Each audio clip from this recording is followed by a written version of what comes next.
Following Algeria's path, countries and organizations are moving to criminalize the Zionist occupation in the International Criminal Court on charge of genocide of the Palestinian people.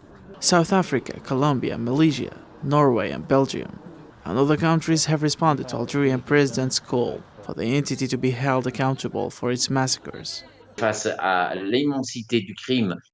In the face of the horror of the crimes committed, which we have characterized as genocide, the Prosecutor General will not be able to ignore the case, given the strength of the evidence and the proofs that we have presented, especially since we have recruited about 300 lawyers in 10 days. And this is a great achievement. They have answered the call from different countries of the world, and Algeria is wonderfully represented by its lawyer and also the president of the Algerian Association for Human Rights. He also informed me that Belgium intends to finance the costs of the investigation in the amount of 5 million euros, and this is an additional motivation for the prosecutor to move quickly.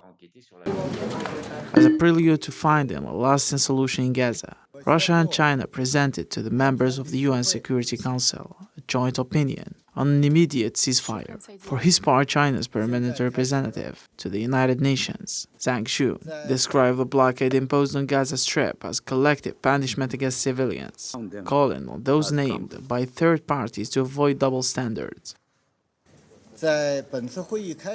We call on all parties, especially the major powers that have a unique influence on the parties, to put aside geopolitical consideration and double standards and focus all their efforts on a ceasefire and an end to the hostilities. We express our deep concern and strong opposition to the flagrant violation of international humanitarian law in Gaza.